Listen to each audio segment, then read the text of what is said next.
नमस्कार प्रेक्षकांनो, आजच्या भागामध्ये आपण बघूया. इथे आरोही नंदिनीला म्हणत असते की नंदिनी ताई, तुला माहिती आहे का, या आरोहीने आपल्या मोबाईलमध्ये जीविका असं नाव सेव्ह केलं आहे, पण तिच्याजवळ एक मुलगा बोलतो. तेव्हा इकडे नंदिनी म्हणते, काही काय बोलतेस तू? तेव्हा आरोही म्हणते, मी खरं तेच बोलते. आता बघ, हवं तर ही आपल्या जवळ उभी राहून नाही बोलणार, ती लांब जाऊन उभी राहील.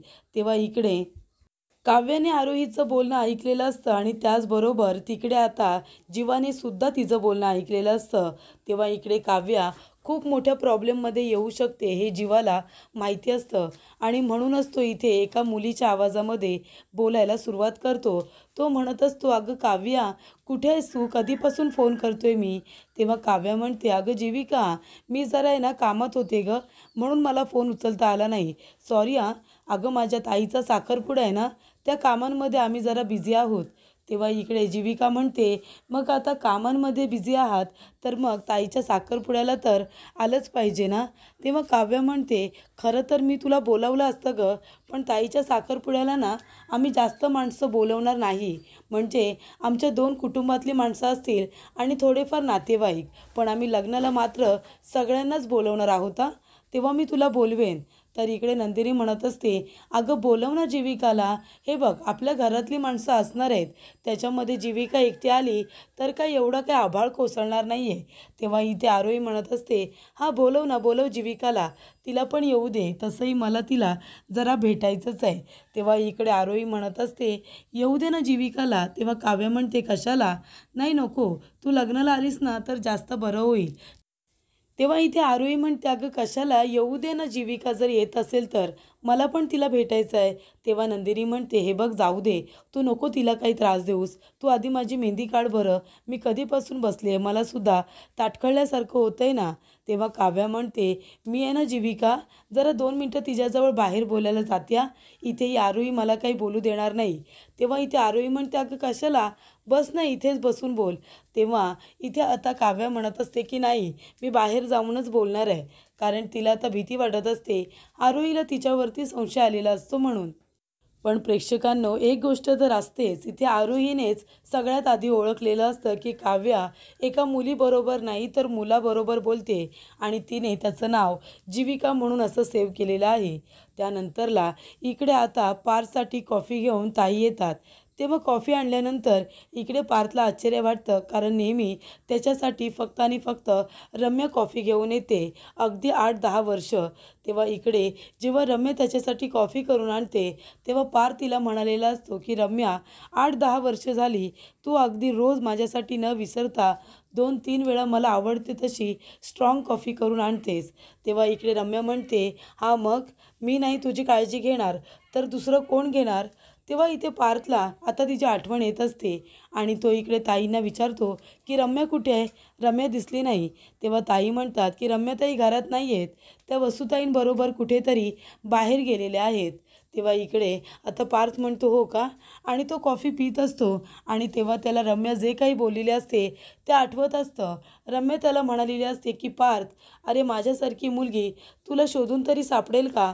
आणि मला पण माहिती आहे तुझंही माझ्यावरती प्रेम आहे, आहे की नाही? म्हणून तर तो आता इथे नंदिनीला भेटायला न जाता माझ्याबरोबर इथे थांबलेस माझी काळजी घ्यायला.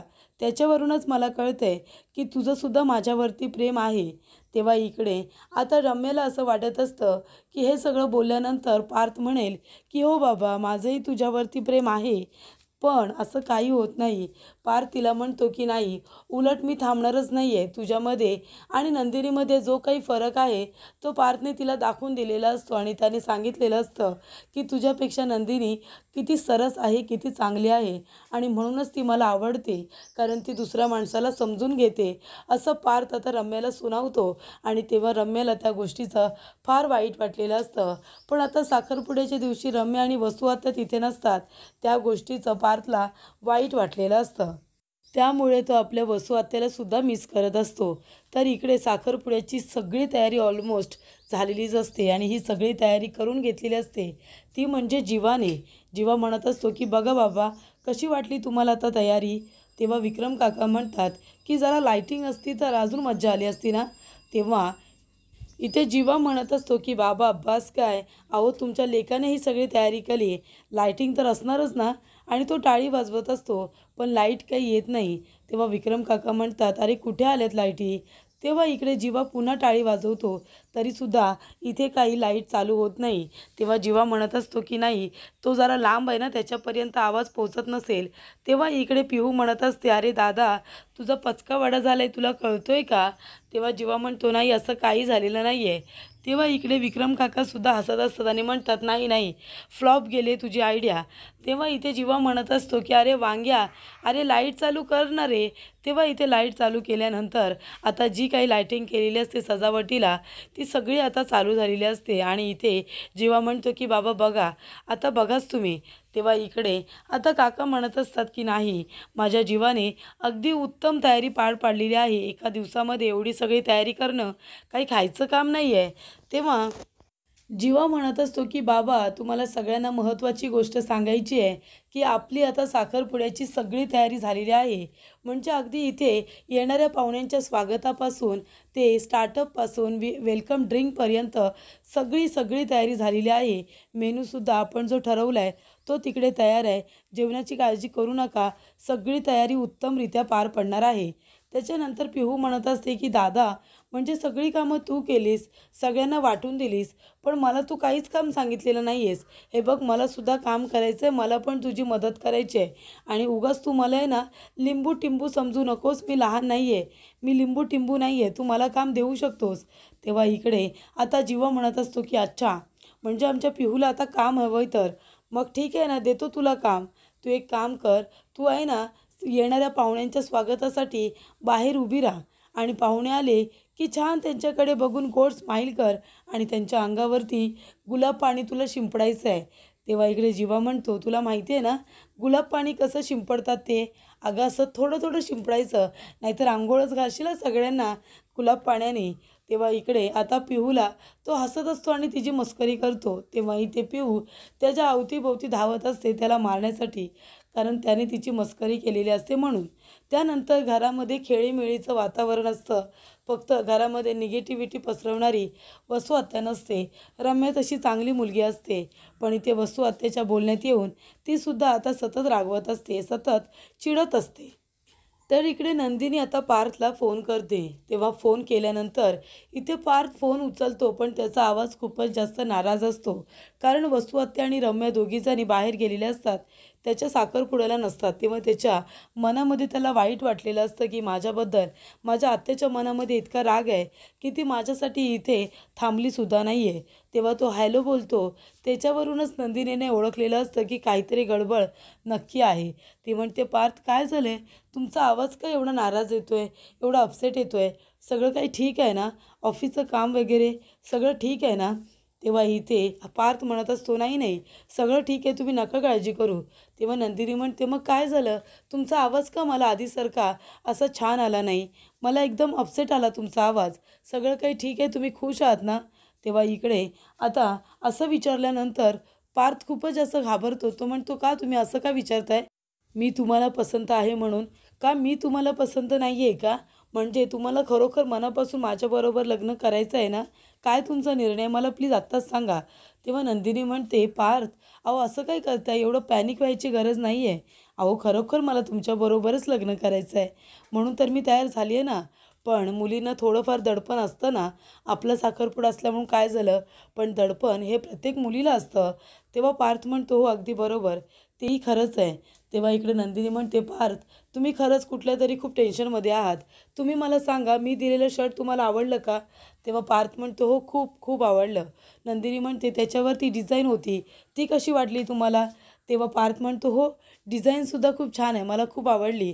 तेव्हा नंदिनी म्हणते, पार्थ मी तुम्हाला शर्ट दिलं आहे ना, त्याच्यावरती डिझाईन नाहीच आहे, त्याच्यावरती काहीही नाही आहे, फक्त ते एक प्लेन शर्ट आहे, याचा अर्थ तुम्ही बघितलेलं नाही आहे. तेव्हा पार्थ म्हणतो, नाही उद्याचा दिवस फ्री ठेवायचा आहे ना, उद्या आपला साखरपुडा आहे, त्याच्यामुळे आज जे काही माझं वर्कलोडचं काम आहे सगळं मी आज पूर्ण करतो आहे ना, म्हणून जरा मला काय बोलायचं काही कळत नाही आहे. नंदिनी म्हणते, ठीक आहे तुम्ही तुमचं काम करा, उद्या आपण भेटू. तेव्हा पार्थ म्हणत असतो की नंदिनी, अगं खरंच किती स्वीट आहात तुम्ही. तुम्हाला माहिती आहे का, तुम्ही मला समजून घेतलंत. तुमच्या जागी दुसरी कुठली मुलगी असती ना तर कदाचित माझ्यावरती रागवली असती मी असा का बोलतोय म्हणून. त्याच्यानंतरला इथे सगळेजण आता येत असतात. सगळे मित्र एकमेकांना भेटत असतात. त्याच्यानंतर पार्थ आणि नंदिनीचा साखरपुडा असतो. त्याचं आमंत्रण सगळ्यांना गेलेलं असतं. तेव्हा इकडे देवीचा आशीर्वादसुद्धा आता नंदिनीची आई घ्यायला येते. कारण इथे एवढा मोठा कार्यक्रम असतो. त्याच्यामध्ये त्या वसू आत्याच्या घरी. त्यामुळे सगळं काही निर्विघ्नपणे पार पडू दे अशी प्रार्थना इथे आता सगळेजण करत असतात. त्यानंतरला इकडे आता नंदिनी तयार झाली आहे का असं काव्याला विचारलं जातं. तेव्हा इकडे आता काकांची बहीणसुद्धा आलेली असते. ती म्हणते की हो नंदिनी तयार होते. तेव्हा काव्या म्हणते थांबा बाबा, मी बघून येते आणि ताईला बरोबर घेऊनसुद्धा येते. तेव्हा इकडे आता सगळी तयारी जीवाने अगदी व्यवस्थितरित्या केलेली असते आणि छान तो तयारसुद्धा झालेला असतो साखरपुड्यासाठी. पण तरीसुद्धा त्याने आता एक काम समजावून सांगितलेलं असतं आणि ते म्हणजे युगला एक काम करायला सांगितलेलं असतं. बाहेर जाऊन सगळीकडे चेकिंग करायला सांगितलेली असते की सगळं काही व्यवस्थित झालं की नाही ते. त्यानंतरला इथे जीवा म्हणतो की बायकांनो, सगळ्यांनी लवकर तयार व्हा, कारण का मुहूर्त लवकरचा आहे. आपल्या बायकांना तयार व्हायला खूप उशीर लागतो.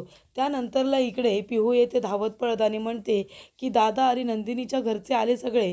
तेव्हा इकडे जीवा येतो आणि म्हणतो आई बाबा इथे काय करताय. नंदिनीच्या घरचे आले सगळे. तेव्हा नंदिनीच्या घरचे सगळे आल्यानंतर स्वागतासाठी सगळेजण पुढे आलेले असतात. तेव्हा मानिनी म्हणत असते खरंच तुम्ही अगदी योग्य वेळेवरती आला आहात आणि तुम्ही इथे आलात. तुम्हाला सगळ्यांना भेटून मला खरंच खूप आनंद होतोय. नंदिनी बाळा, अगं किती सुंदर दिसतेस तू.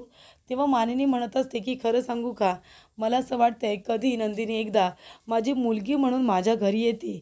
म्हणजे मी खरं सांगते तुम्हाला, नंदिनी तुमची एवढी चांगली आहे ना, एवढी मायाळू, प्रेमळ आणि देखणीसुद्धा. त्याचबरोबर पार्थबरोबर लग्न करून ती कधी एकदा या घरामध्ये सून म्हणून येते आणि माझी मुलगी होऊन जाते, या गोष्टीची मी आतुरतेने वाट बघते. तेव्हा इकडे आता मानिनी तिची इच्छा व्यक्त करते की नंदिनीचं आणि पार्थचं कधी एकदा लग्न होतं आहे की नंदिनी माझी सून होऊन घरामध्ये येते आणि माझ्या घरामध्ये चैतन्य आणते. तेव्हा शारदा म्हणत असते अहो आता तुमचीच मुलगी होणार आहे ती, बरोबर की नाही. जोपर्यंत माझ्याबरोबर आहे तोपर्यंत आमच्याबरोबर तिला राहू द्या. नंतरला तुमची मुलगी बनून ती तुमच्याच घरी येणार आहे की नाही. तेव्हा इकडे आता काकू म्हणतात की अगदी बरोबर, आता ती तुमची मुलगी आहे पण ती लवकरच माझी मुलगी होणार आहे. त्यानंतरला इथे आता औक्षण वगैरे केलं जातं, आरती वगैरे भरली जाते. तर इथे औक्षणाचा मान हा मानिनीला देण्यात आलेला असतो. नंतर विहीनबाई एकमेकींना मिठी मारतात आणि आता एकमेकींचं स्वागत करतात. त्याचबरोबर धनंजय काका आणि विक्रम काकासुद्धा एकमेकींना मिठी मारून आता एकमेकांचं स्वागत करतात. तेव्हा इकडे पार्थ हा आता त्या ठिकाणी नसतो. तेव्हा सगळीकडे नंदिनी एक नजर मारत असते त्याला शोधण्यासाठी. त्याचबरोबर जीवा येतो आणि काव्याला खुणावतो की ही सगळी सजावट मी केलेली आहे असं तो सांगत असतो. तेव्हा काव्याला त्याचं खूप जास्त कौतुक वाटतं. त्याचबरोबर नंदिनी आता घरी आलेली असते साखरपुड्यासाठी. त्यामुळे इथे आता तिच्या स्वागतासाठी इथे मुलींना डान्स करायला सुद्धा सांगितलेलं असतं आणि मुली खूप छान पद्धतीने डान्स करत असतात आणि नंदिनीचं स्वागत करतात. तेव्हा इथे नंदिनीला फार इथे छान वाटतं की तिच्या स्वागतासाठी इथे मुली डान्स करत असतात, छान नाचत असतात, कारण तिचा वेलकम हा खूपच छान पद्धतीने करण्यात आलेला असतो. तेव्हा इकडे पार्थ आता नंदिनीला वरती उभा राहून बघत असतो, पण नंदिनीला माहिती नसतं की पार्थ नक्की कुठे आहे ते. त्याचबरोबर इथे जीवा नंदिनीला खुणावतो आणि वरती बघायला सांगतो. तेव्हा नंदिनी वरती बघते तर पार्थ अगदी समोरच उभा राहिलेला असतो नंदिनीला बघण्यासाठी. तेव्हा इकडे जेव्हा पार्थ नंदिनीला बघत असतो आणि नंदिनी पार्थला, तेव्हा काव्याचं लक्ष जातं आणि तिलासुद्धा हे सरप्राईज खूपच जास्त आवडतं. तीसुद्धा नंदिनीसाठी खूप जास्त खुश असते. तर इथे नंदिनीला बघून आता पार्थला आनंद तर झालेलाच असतो. त्यानंतरला सगळेजण बसलेले असतात. तेव्हा शारदा म्हणते अहो ती पिशवी कुठे आहे ज्याच्यामध्ये दागिने आहेत, अंगठी वगैरे सगळं काही आहे, ती आपली बॅग कुठे आहे. तेव्हा इकडे काका म्हणत असतात की बॅग तर माझ्याकडे नाही आहे, गाडीमध्ये राहिली का. तेव्हा नंदिनी आता घाबरते, नक्की काय झालं आहे, काय विसरलो, कारण दुसऱ्यांच्या घरी आलो आहे, काही विसरायला नको, काही गोष्टी राहायला नको. तेव्हा इथे गाडीमध्येच आता ती बॅग राहिलेली असते, त्याच्यामध्ये अंगठी वगैरे असते. तेव्हा धनंजय काका म्हणतात की काव्या बाळा जा गाडीमधून ती दागिन्यांची आपली जी बॅग आहे, जी पिशवी आहे ती घेऊन ये. तेव्हा इकडे आता जीवा काव्याला सगळीकडे शोधत असतो. तो म्हणतो की कुठे गेली काव्या? तेव्हा काव्या बॅग आणायला गेलेली असते. तर इथे शारदा म्हणत असते की आता इथे दैवत दादा येईल आणि माझी आई येईल. दोघेही माझ्यावरती रागवतील, कारण इथे 2 दिवसांमध्ये साखरपुडा ठरवला आणि लगेच एका दिवसामध्ये सगळ्यांना यायचं आहे ना. कुणाला इथे आता वेळसुद्धा मिळालेला नाही आहे तयारी करण्यासाठी. तेव्हा दैवतदादा आणि आई माझ्यावरती रागवतील. तेव्हा नंदिनी म्हणते त्या दोघांचा माझ्यावरती किती जीव आहे तुला माहिती आहे ना आई. दैवत मामाचा सुद्धा जीव आहे माझ्यावरती आणि आजीचा सुद्धा. ते दोघे जण नाही एवढे रागवणार. तेव्हा धनंजय काका म्हणतात की हा फोन घे आणि फोन करून विचार की तुझ्या मातोश्री आणि भाऊ कुठे आहेत म्हणून. त्यानंतरला काव्य आता आतमध्ये येत असताना इथे लक्ष जातं जीवाचं. तेव्हा जीवा म्हणत असतो, हे काय मिस काव्या, आम्ही इथे तुमच्या स्वागतासाठी एवढे दोघे दोघे उभे आहोत आणि तुम्ही आमच्याजवळ काही न बोलता लगेच आतमध्ये निघून जाताय. तेव्हा इकडे जीवा म्हणतो की दिस इज नॉट फेअर. तुमचं स्वागत तर झालंच पाहिजे. आणि तो आता इथे गुलाब पाणी तिच्यावरती शिंपडतो. तेव्हा इथे काव्य खूप घाबरते. तेव्हा इथे आता पिहू म्हणत असते, अगं ताई घाबरू नकोस, ते गुलाब पाणी आहे. तर इकडे युग फोनवरती बोलत असतो आणि तेवढ्यातच आरोही आपल्या मैत्रिणीला इन्व्हाइट केलेलं असतं. तेव्हा तिला विचारत असते तू कुठे आहेस कुठे नाही. तिचा फोन आल्यानंतर आरोही आता बाजूला जाते आणि युग त्या ठिकाणी आहे हे आरोहीला अजिबातच माहिती नसतं. त्याचबरोबर इथे काव्य आता घाबरते. तेव्हा इकडे पिहू म्हणते घाबरू नकोस, ते गुलाब पाणी आहे. तेव्हा इकडे ती म्हणत असते, अगं ताई माझा दादा खूप चांगला आहे गं, तो एवढा वाईट नाही आहे, तू त्याच्याबरोबर बोलू शकतेस. तेव्हा इकडे पिहू जे बोलत असते त्यानंतर काव्य म्हणत असते, अरे वा, तू किती छान बोलतेस गं, काय नाव काय तुझं? तेव्हा ती म्हणते की माझं नाव तर पिहू आहे. ती म्हणते हो का. त्यानंतरला ती म्हणत असते की पिहू, अगं मी तुझ्याशी बोलेन गं, पण मी बाकीच्या सगळ्यांजवळच बोलेन असं नाही ना. आणि ती म्हणते की तुला भेटून खूप छान वाटलं आणि ती सरळ आता आतमध्ये निघून येते. त्यानंतरला युग आपल्या मित्रांबरोबर बोलत असतो, ज्याने अजूनही आरोहीला त्या ठिकाणी बघितलेलं नसतं. तेव्हा पिहू म्हणत असते की मिस काव्या, तुम्ही खरंच खूप छान आहात, मला सुद्धा तुम्ही आवडलात. तेव्हा काव्या म्हणते तुला कसं कळलं की माझं नाव काव्य आहे ते. तेव्हा ती म्हणते की आता दादा नाही का म्हणाला तुम्हाला मिस काव्या म्हणून, तेव्हा मी ऐकलं. तेव्हा इकडे आता काव्या जाता जाता थांबलेली असते आणि ती घाबरते. तिला असं वाटतं पिहूला माझं नाव कसं माहिती, याने काय सगळ्याला सगळं सांगितलं की काय. पण असं काहीही झालेलं नसतं. त्यानंतर इकडे आता आरोहीची मैत्रीण आलेली असते. आरोहीची मैत्रीण म्हणते, अगं हे सगळं काय आहे आरोही. तेव्हा आरोही म्हणते काय झालं. तेव्हा ती म्हणते, अगं हा बघ ना, तो बघ तिकडे युगसुद्धा आला आहे. हा युग काय आपला पाठलाग करतोय की काय. आता याने काही तमाशा नाही केला म्हणजे मिळवलं. त्यानंतरला इकडे काव्य आता घाबरलेली असते. ती आता आतमध्ये जायला निघते. तेव्हा इथे जीवा पुन्हा तिच्याजवळ बोलतो आणि तिला थांबवून घेतो. ती निघाली जायला की पुन्हा काहीतरी बोलतो. तेव्हा इकडे आता काव्या ही जायला निघणार तेवढ्यातच पिहू म्हणते, तुम्ही दोघेजण एकमेकांना ओळखता का. तेव्हा इथे काव्या म्हणते की नाही आणि जीवा म्हणतो की हो. तेव्हा काव्याला राग येतो. ती त्याच्याकडे रागाने बघायला लागते. तर पुढील भागामध्ये बघूया प्रेक्षकांनो, इथे आता मोबाईलमध्ये फोटोज आलेले असतात पारच्या आणि नंदिनीच्या साखरपुड्याचे. तेव्हा इकडे ती खूपच जास्त रडायला लागते आणि ती धमकी देते पार्थला. ती म्हणते की आत्ताच्या आता इथे फार्म हाऊसवरती ये, नाहीतर मी स्वतःला मारून टाकेन. तेव्हा दैवत काकांना खूप राग येतो पार्थ निघून जातो म्हणून. तेव्हा नंदिनी त्यांना समजावते